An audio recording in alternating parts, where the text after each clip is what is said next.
దేశంలో అన్ని చేంజ్ అయ్యాయి, మీ నగలు కూడా చేంజ్ చేయండి. మీ పాత నగకు గ్రాముకి 150 రూపాయలు ఎక్స్ట్రా పొంది కొత్త నగలు తీసుకోండి. అదే తక్కువ తరుగుకు మీ లలితలో మాత్రమే.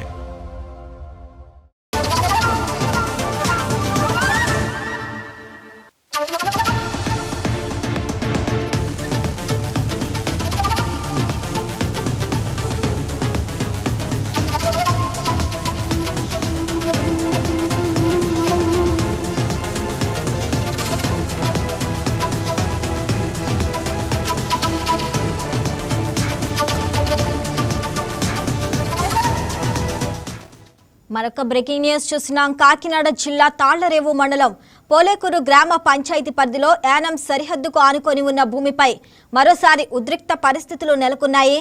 గతంలో ఇదే ప్రాంతంలో సీవరేజ్ ట్రీట్మెంట్ ప్లాంట్ నిర్మాణాన్ని వ్యతిరేకిస్తూ వివాదం చెలరేగిన విషయం తెలిసిందే. ఆ వివాదం సద్దుమడిగిందని భావిస్తున్న సమయంలోనే అధికారులు మళ్లీ పనులను ప్రారంభించడంతో ఈ అంశం మరోసారి చర్చనీయాంశంగా మారింది.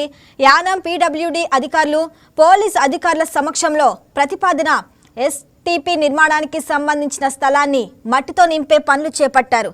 ఎలాంటి అవాంఛనీయ సంఘటనలు జరగకుండా పోలీసులు భారీ బందోబస్తుతో భద్రత ఏర్పాటు చేశారు. రైట్గా దీనిపై మరింత సమాచారం మా ప్రతినిధి వెంకట్ లైవ్లో అందిస్తారు. వెంకట్, చెప్పండి. థ్యాంక్ యూ గగన. ఏదైతే ఆంధ్ర, పుదుచ్చేరి, యానం కేంద్రపాలిత ప్రాంతం, ఈ రెండు సరిహద్దు ప్రాంతమైనటువంటి కాకినాడ జిల్లా తాళ్లరేవు మండలం పోలేకూరు వద్ద ఉద్రిక్త వాతావరణం నెలకొంది. గతంలో ఇక్కడ ఎస్టీపీ ప్లాంట్ నిర్మించడానికి కేంద్ర పాలిత ప్రాంతం పుదుచ్చేరి, యానం అధికారులు సిద్ధమయ్యారు. అప్పట్లో ఆ ప్రాంతాన్ని తాత్కాలికంగా నిలిపివేయడంతో ఈ ప్లాంట్ కి సంబంధించిన నిర్మాణ పనులు ప్రస్తుతం మళ్ళీ తిరిగి ఈ రోజు ప్రారంభించేందుకు అక్కడ అటు యానం అధికారులు, ఇటు ఆంధ్ర పోలీసులు కూడా సంఘటనా స్థలానికి చేరుకున్నారు. ఏంటంటే అక్కడ ఎస్టీపీ ప్లాంట్ నిర్మించేందుకు యానం ప్రభుత్వం కొన్ని నిధులు అయితే మంజూరు చేసింది. ఎస్టీపీ ప్లాంట్ ద్వారా మురుగునీటిని శుద్ధి చేసే కర్మాగారం అక్కడ నిర్మించేందుకు యానం ప్రభుత్వం చర్యలు తీసుకుంటుంది. దీనివల్ల గతంలో ఆ ప్రాంతంలో డంపింగ్ యార్డ్ ఉండేది. ఆ డంపింగ్ యార్డ్ లో ఉన్నటువంటి చెత్తనంతా తొలగించి అక్కడ మట్టి నింపే కార్యక్రమాన్ని ఈ రోజైతే యానం పీడబ్ల్యూడీ అధికారులు ప్రారంభించారు.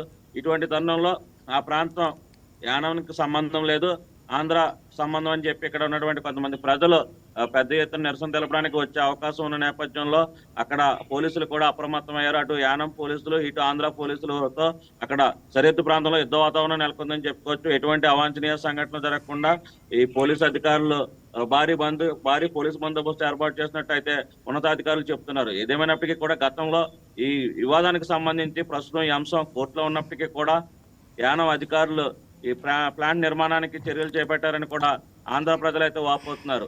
ముఖ్యంగా ఆంధ్ర సరిహద్దు ప్రాంతం కావడంతో ఇక్కడ ఉన్నటువంటి మౌలిక వసతులన్నీ కూడా వారు ట్రీట్మెంట్ ప్లాంట్ ఏర్పాటు చేయడం వల్ల కొన్ని అవకాశాలు, మౌలిక వసతులు కూడా నాశనం అయిపోయే అవకాశం ఉందని కూడా ఆంధ్ర ప్రజలు చెప్తున్న పరిస్థితి ఉంది. వెంకట్, మరి ప్రస్తుతం పోలేకూరు వద్ద పరిస్థితి ఎలా ఉంది అసలు? ప్రస్తుతం పెద్ద ఎత్తున ఇటు పోలేకూరు గ్రామాలకు సంబంధించిన ప్రజలు, అదేవిధంగా జిల్లాలోని సరిహద్దు ప్రాంత ప్రజలు కూడా ఘటనా స్థలానికి చేరుకున్నారు. సుమారు 1000 మంది పోలీసులు, ఆంధ్ర పోలీసులు, అలాగే కేంద్రపాలిత ప్రాంతం యానానికి చెందినటువంటి పోలీసులు కూడా ఆ ఘటనా స్థలం వద్ద భారీ పోలీసు బందోబస్తు ఏర్పాటు చేశారు. ఎటువంటి అవాంఛనీయ సంఘటనలు జరగకుండా, ఎటువంటి ఉద్రిక వాతావరణం పరిస్థితులు తలెత్తకుండా ఘటన దగ్గర ఏదైతే ఎస్టీపీ ప్లాంట్ నిర్మాణం చేపట్టారో ఆ నిర్మాణ పనులన్నీ కూడా సక్రమంగా పూర్తి చేసే వరకు కూడా ఈ పోలీస్ బందోబస్తు కొనసాగుతుందని అధికారులు చెప్తున్నారు. ఎస్టీపీ ప్లాంట్ నిర్మాణం ద్వారా కేంద్రపాలిత ప్రాంతం యానంలోని మురుగునీటిని శుద్ధి చేయడం, తద్వారా ఆ నీటిని ఏదైతే పంట పొలాలకు, కొబ్బరి తోటలకు ఉపయోగించే విధంగా చర్యలు చేపడతామని పీడబ్ల్యూడీ అధికారులు అయితే చెప్తున్నారు. వెంకట్, మరి స్థానికులు, అధికారుల మధ్య ఏమైనా చర్చలు జరిగాయా? ప్రస్తుతానికి ఎటువంటి చర్చలు లేవు అక్కడ. ఎందుకంటే గతంలో దీనికి సంబంధించి కోర్టులో వివాదం ఉన్న నేపథ్యంలో ఎవరు కూడా కలగజేసుకోవట్లేదు ఆంధ్రాకి సంబంధించిన అధికారులు. పైగా అక్కడ ఎటువంటి యుద్ధ వాతావరణం నెలకొనకుండా ఆంధ్ర ప్రభుత్వానికి కేంద్రపాలిత ప్రాంతం పుదుచ్చేరి ప్రభుత్వం వారికి సెక్యూరిటీ కోరింది. ఈ నేపథ్యంలో ఆంధ్రప్రదేశ్ ప్రభుత్వం వారికి అండగా పోలీస్ ప్రొటెక్షన్ ఇవ్వడం కూడా జరిగింది. ఆ ప్లాంట్ నిర్మాణాన్ని అడ్డుకోకుండా, అక్కడ ఎటువంటి అవాంఛనీయ సంఘటనలు జరగకుండా ఆంధ్రప్రదేశ్ ప్రభుత్వమే వారికి రక్షణ కల్పించడం కూడా ఒక ఆలోచించదగ్గ అంశంగా చెప్పుకోవచ్చు. Right Venkat, thanks for the updates.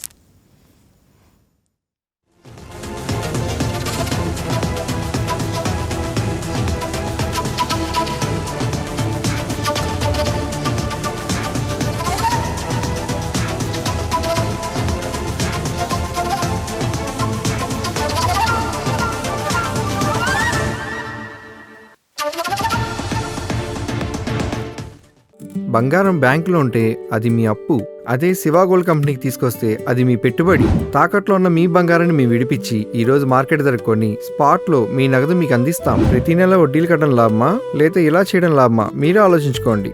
Shiva gold company, అప్పులేని ఆనందకరమైన రేపటికి సరికొత్త మార్గం. జస్ట్ ఒక కాల్ చేయండి. తాకట్లో ఉన్న మీ బంగారాన్ని విడిపించి ఈ రోజు మార్కెట్ రేట్కే కొనబడును.